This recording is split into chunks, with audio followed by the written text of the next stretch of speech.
नमस्कार। तो चलिए एक बार आज पुनः हम आपका बीएसपी जीके जीएस में आपका हार्दिक अभिनंदन करते हैं और चलते हैं फिर क्वेश्चन की ओर। आज पुनः हम पॉलिटिकल साइंस में 10 क्वेश्चन ये लेके आए हैं। इससे पहले हम हिस्ट्री में 2-3 वीडियो बना के डाले हैं और फिर आज आपको ये पॉलिटिकल साइंस में हम 10 क्वेश्चन बनाने जा रहे हैं। आइए देखते हैं इसमें कौन कौन सा क्वेश्चन है और क्या क्या है। मेरे ख्याल से आपको बिहार पुलिस, बिहार दरोगा, बिहार एसएससी और बीपीएससी शिक्षक के लिए बहुत ही इम्पोर्टेंट क्वेश्चन है ये सब। और निश्चित रूप से आप ये पूरा क्वेश्चन का डिटेल सुनिएगा तो मुझे विश्वास है कि आपको ज़रूर से निश्चित रूप से ज़रूर इसमें से कुछ ना कुछ क्वेश्चन आपको टकराएगा और आपको बिल्कुल फायदा होगा।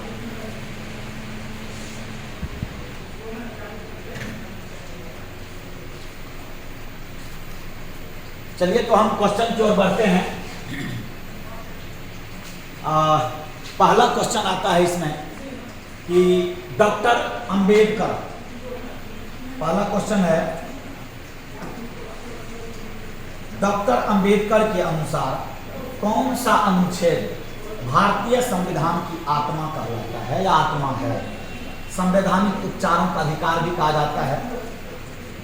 यदि आप पढ़े होंगे पॉलिटिकल साइंस को तो इतना जरूर जानकारी होगा। संविधान के अनुच्छेद 32 को बाबा साहेब डॉक्टर भीमराव अंबेडकर ने संविधान का आत्मा कहा है। संविधान के अनुच्छेद 32 को बाबा साहेब डॉक्टर भीमराव अंबेडकर ने संविधान का आत्मा कहा है। इस अनुच्छेद के तहत सुप्रीम कोर्ट और हाई कोर्ट दोनों रीट जारी करता है। यह अनुच्छेद मौलिक अधिकार के अंतर्गत आता है। इसको संवैधानिक उपचारों का अधिकार भी कहा जाता है। तो अनुच्छेद 32 जो है मौलिक अधिकार के अंतर्गत ही वर्तमान समय में 6ठा मौलिक अधिकार है। जो आप मौलिक अधिकार पढ़े होंगे, पहले 7 मौलिक अधिकार था, वर्तमान समय में 6 मौलिक अधिकार है, जिसमें समानता का अधिकार, स्वतंत्रता का अधिकार, शोषण के विरुद्ध अधिकार, इसके बाद धार्मिक स्वतंत्रता का अधिकार, शिक्षा और सांस्कृतिक अधिकार और संवैधानिक उपचारों का अधिकार। एक अनुच्छेद 31 था जिसमें संपत्ति का अधिकार था, उसको संविधान के इस मौलिक अधिकार से बाहर दे करके 300 के क में दे दिया गया है और इसको कानूनी या वैधानिक अधिकार बना दिया गया है। तो क्वेश्चन में आपका कह रहा है कि बाबा साहब अम्बेडकर के अनुसार भारतीय संविधान की आत्मा कहलाता है, यानी अनुच्छेद 32 को भारतीय संविधान का आत्मा कहा गया है। इसी अनुच्छेद 32 में यह कहा गया है कि सुप्रीम कोर्ट 5 प्रकार की रीट जारी करेगा जब मौलिक अधिकार का हनन होगा तब। और इसी अनुच्छेद 32 के तहत ही यह अधिकार दिया गया है कि हाई कोर्ट 226 के तहत 5 प्रकार का रीट मौलिक अधिकार के अलावा अन्य मामले में भी 5 प्रकार का रीट जारी करने की बात कहा गया है। जिसमें है क्या क्या, तो 5 प्रकार का रीट जो जारी किया जाता है उसमें अधिकार परीक्षा, प्रतिषेध, उत्प्रेषण, बंदी प्रत्यक्षीकरण और परमादेश, ये 5 प्रकार की रीट जारी करने की बात कहा गया है संविधान के अनुच्छेद 32 के तहत सुप्रीम कोर्ट के द्वारा और 226 के तहत उच्च न्यायालय के द्वारा। चलिए आंसर होगा अनुच्छेद 32, संविधान का आत्मा कहा है बाबा साहेब डॉक्टर भीमराव अंबेडकर ने। नेक्स्ट क्वेश्चन की ओर बढ़ते हैं। दूसरा क्वेश्चन कहता है 12वीं अनुसूची किस संविधान संशोधन के द्वारा भारत के संविधान में जोड़ी गई। वैसे आप जानते होंगे जब संविधान बना था उस समय में 8 अनुसूची था, 395 अनुच्छेद था और 22 भाग था, जबकि वर्तमान समय में 12 अनुसूची लगभग 460 प्लस अनुच्छेद और 25 भाग के आसपास में हो गया है। तो क्वेश्चन कहता है 12वीं अनुसूची किस संविधान संशोधन के द्वारा भारत के संविधान में जोड़ी गई। जहां तक ये अनुसूची का सवाल है, पहले 8 अनुसूची था, बाद में 4 अनुसूची को जोड़ा गया, जिसमें 9वां अनुसूची में भूमि सुधार संबंधित है। पहला संविधान संशोधन 1951 के द्वारा जोड़ा गया, 51-52 के द्वारा। इसके बाद 10वां अनुसूची में दल बदल का है, जिसको 52वां संविधान संशोधन अधिनियम 1985 के द्वारा जोड़ा गया। 10वां अनुसूची 9वां जोड़ा गया। पहला संविधान संशोधन 1951-52, 10वां जोड़ा गया 52वां संविधान संशोधन अधिनियम 1985 के द्वारा। 11वां जोड़ा गया 73वां संविधान संशोधन अधिनियम 1993 के द्वारा, 93-94, और 12वां जोड़ा गया 74वां संविधान संशोधन अधिनियम 1993-94 के द्वारा जोड़ा गया था, जिसमें आपको ये कह रहा है कि 12वां अनुसूची, तो याद रखिएगा 74वां संविधान संशोधन के द्वारा 12वां अनुसूची को जोड़ा गया, जिसमें शहर में स्थानीय स्वशासन की चर्चा किया गया, शहरी स्थानीय स्वशासन, जबकि 11वां अनुसूची में पंचायती राज व्यवस्था में स्थानीय स्वशासन का व्यवस्था किया गया है। तो ये संविधान का अनुसूची जो वर्तमान में 12 है, पहले 8 था, और इसमें जो 12वां जोड़ा गया है वो 74वां संविधान संशोधन अधिनियम 1993-94 के द्वारा जोड़ा गया है। नेक्स्ट क्वेश्चन की ओर बढ़ते हैं। कहता है भारतीय राजनीतिक व्यवस्था में इनमें से कौन सर्वोच्च? जब सर्वोच्च की बात कहे तो 3 पॉइंट है इसमें सर्वोच्चता का। ये 3 तो पॉइंट क्या क्या है? तो पहला है जनता सर्वोच्च होती है। भारतीय संविधान में जनता सर्वोच्च होती है। जनता कब सर्वोच्च होती है? जब 5 वर्ष पर इलेक्शन होता है लोकसभा का, विधानसभा का, तो वो सांसद और विधायक जनता के बीच में आते हैं और जनता को अपना दोनों हाथ जोड़ करके उसका वोट मांगने का काम करते हैं। जो चुनाव अभी 2024 में 2025 में होने जा रहा है, और सभी नेता बिहार पहुंचने लगे हैं। वर्तमान में आप देख रहे हैं कि बिहार चुनाव को लेकर के मोदी जी जीते हुए इस युद्ध को इन्होंने सीज फायर करके रोक दिया, जबकि हम लोग और हमारे सेना, हमारी सरकार के ही प्रयास से हमारी सेना पाकिस्तान के अंदर तक घुस करके मारा। लेकिन यह बिहार चुनाव को लेकर के सरकार ने अमेरिका के बात पर यह पीछे हट गई, जबकि यही मोदी जी थे। जब कभी इसको आपकी अदालत में बुलाया जाता था तो ये कहते थे पाकिस्तान जिस भाषा में समझेगा उसको उसी भाषा में समझाएंगे, और समझाने के साथ साथ जब हमारे देश पर कोई आतंकवादी हमला होता है तो हम पाकिस्तान नहीं बल्कि हम अमेरिका जाते हैं और अमेरिका में वहाँ के राष्ट्रपति का नाम ले लेकर के उसको चिल्लाते हैं, अरे भाई अमेरिका क्यों जाते हो, पाकिस्तान जाओ।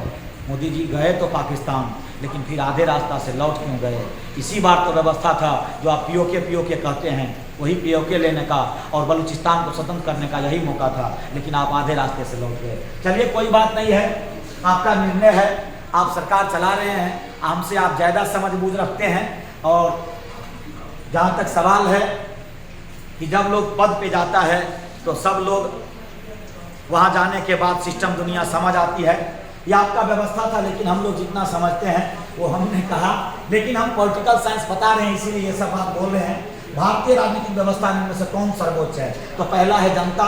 जब जनता के बीच में ये सांसद और एमएलए आकर के लोगों से वोट मांगते हैं, और जब फिर ये वोट दे करके जनता जिता देती है तो फिर उसके बाद ये संसद चला जाता है और संसद सर्वोच्च हो जाता है।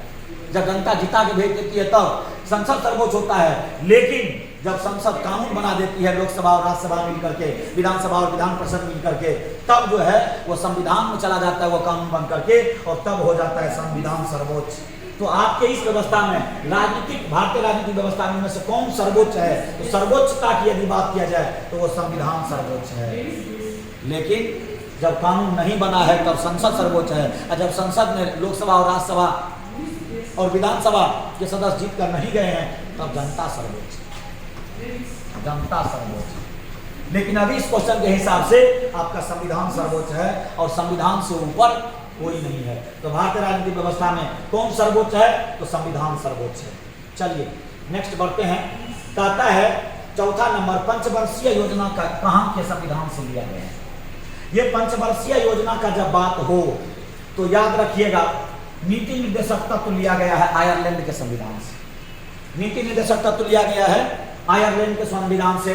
संवर्ती सूची लिया गया है और उसकी भाषा लिया गया है ऑस्ट्रेलिया के संविधान से, जबकि आप जानते होंगे सोवियत संघ के संविधान से मौलिक कर्तव्य लिया गया है। और ये मौलिक कर्तव्य पहले 10 था, बाद में 11 हो गया है। और ये कहता है पंचवर्षीय योजना कहाँ से लिया गया है। जब पंचवर्षीय योजना पूछे तो याद रखिएगा सोवियत संघ से ही पंचवर्षीय योजना भी लिया गया है, जिसको वर्तमान समय में हमारी सरकार, मोदी जी की सरकार ने इसको खत्म करके अब इसको पंचवर्षीय योजना को अब नीति आयोग बना दिया गया है। जो पहले योजना आयोग था उसी का नाम बदल करके अब नीति आयोग किया गया है और पंचवर्षीय योजना यानी योजना आयोग को खत्म कर दिया गया है। तो ये कहाँ से लिया गया है? सोवियत संघ से। यहीं से लिया गया मौलिक कर्तव्य है और यहीं से लिया गया पंचवर्षीय योजना भी है। चलते हैं आगे। कहता है भारत में एकल नागरिकता की अवधारणा अपनाई गई है। एकल नागरिकता का मतलब हुआ हमारा देश संघीय शासन व्यवस्था है। हमारे देश में क्या है? संघीय शासन व्यवस्था है। और संघीय शासन व्यवस्था में एकल नहीं दोहरी नागरिकता होती है। लेकिन भारत इसका क्या है? अपवाद है। संघीय शासन व्यवस्था में दोहरी नागरिकता होती है, जैसा कि अमेरिका, ये संघीय शासन व्यवस्था है, वहाँ एक राज्य की होती है और एक देश की नागरिकता होती है। लेकिन हमारे भारत में ये संघीय शासन व्यवस्था होते हुए भी एकल नागरिकता है। तो याद रखिएगा भारत में एकल नागरिकता की अवधारणा जो है वो इंग्लैंड से ली गई है, जो हमारे ऊपर एक लंबे समय तक शासन किया था। इसी इंग्लैंड से लिया गया है संघीय शासन व्यवस्था। चलिए नेक्स्ट क्वेश्चन की ओर बढ़ते हैं। 6वां क्वेश्चन कहता है संपूर्ण भारतीय संविधान के निर्माण में संविधान सभा को कितना समय लगा? जब ये बात पूछे संपूर्ण भारतीय संविधान के निर्माण में कुल समय की बात, तो याद रखिएगा 9 दिसंबर 1946 को संविधान सभा की पहली बैठक हुई थी दिल्ली के काउंसिल चैम्बर में। और फिर अंतिम बैठक होता है 26 नवंबर 1949 को।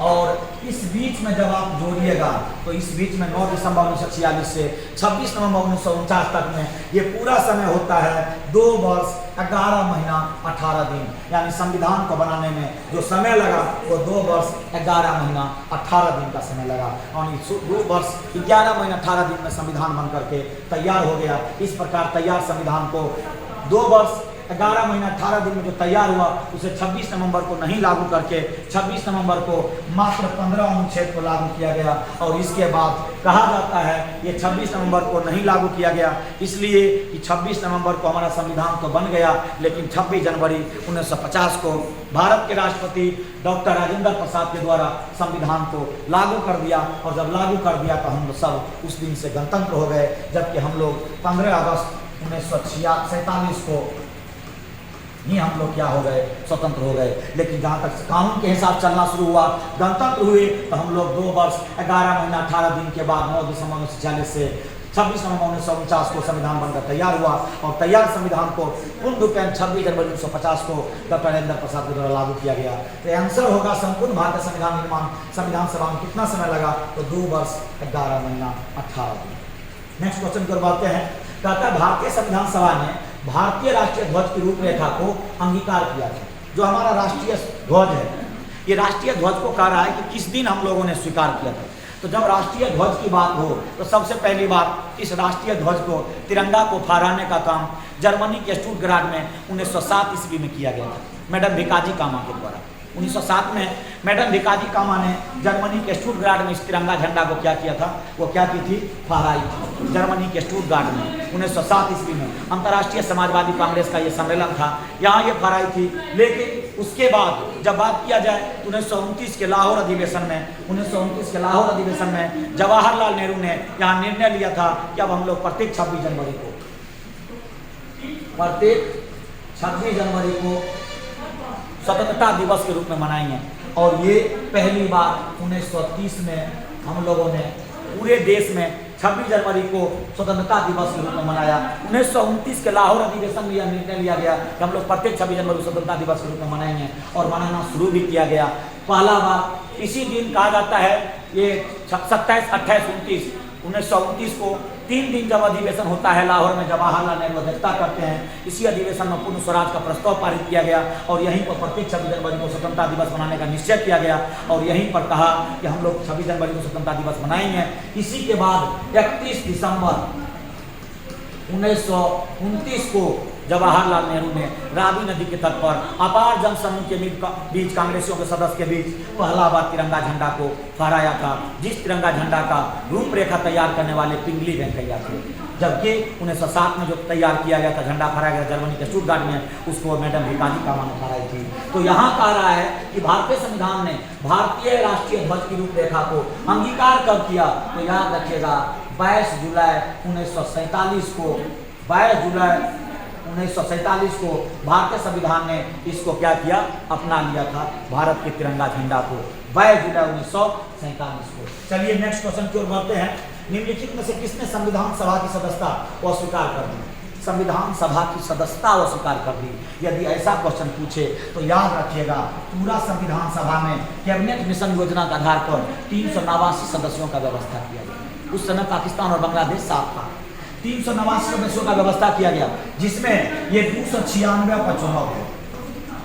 जब 296 पर चुनाव हुआ तो कांग्रेस और मुस्लिम लीग सभी अपना अपना पार्टी को उम्मीदवार उतारा, लेकिन इसमें 208 पर कांग्रेस, 73 सीट मुस्लिम लीग और 15 ने अन्य जीत हासिल किया।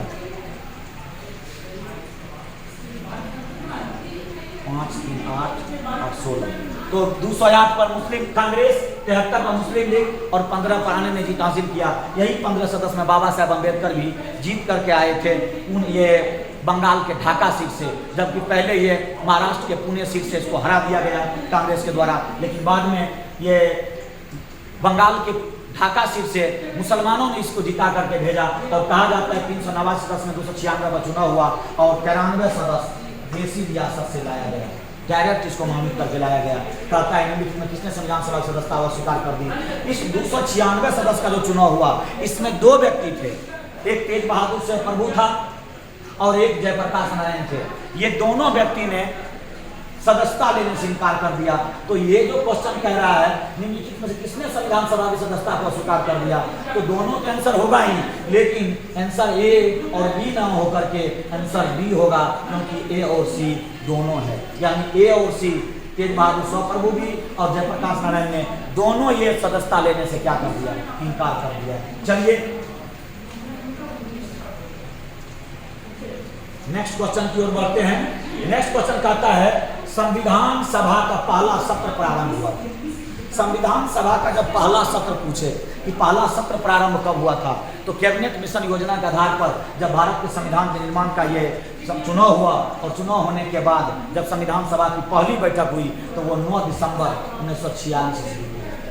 9 दिसंबर 1946 को संविधान सभा की पहली बैठक दिल्ली के काउंसिल चैम्बर में हुई थी और इस बैठक का अध्यक्षता सच्चिदानंद सिन्हा ने किए थे। सच्चिदानंद सिन्हा ने किए थे, जबकि पहला बैठक अध्यक्षता सच्चिदानंद सिन्हा के थे। इसके 2 दिन बाद फिर से बैठक होता है 9 दिसंबर के बाद 11 दिसंबर को, और उस दिन राजेंद्र प्रसाद को अस्थायी अध्यक्ष के रूप में चुन लिया गया। यानी 11 दिसंबर 1946 ईस्वी को राजेंद्र प्रसाद संविधान सभा के अस्थायी अध्यक्ष बने। कहता है संविधान सभा का पहला सत्र प्रारंभ हुआ था 9 दिसंबर 1946 को, और 9 दिसंबर 1946 को अध्यक्षता जो किए थे वो सच्चिदानंद सिन्हा ने किए थे।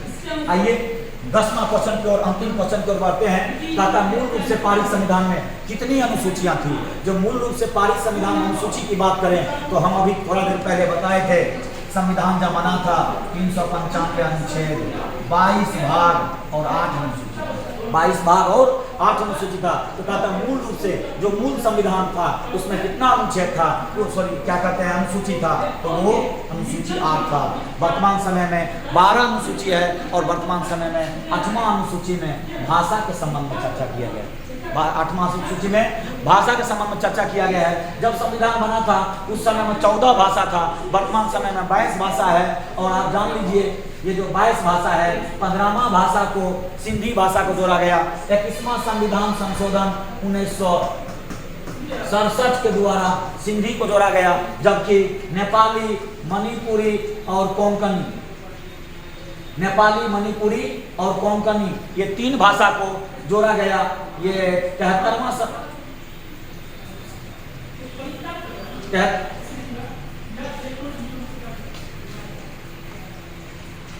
नेपाली, मणिपुरी और कोंकणी ये 3 भाषा को जोड़ा गया। ये 1992-93 में जोड़ा गया था। 72वां संविधान संशोधन, 71वां संविधान संशोधन 1992-93 के द्वारा ये जोड़ा गया था, नेपाली, मणिपुरी और कोंकणी, 71वां संविधान संशोधन, और ये हुआ था 92-93 में। और फिर बोडो, डोगरी, संथाली और मैथिली 4 भाषा को 92वां संविधान संशोधन 2002-3 के द्वारा, यानी 3-4 कह सकते हैं, 3-4 के द्वारा जोड़ा गया था। 92वां संविधान संशोधन 2003-4 के द्वारा जोड़ा गया इस भाषा को।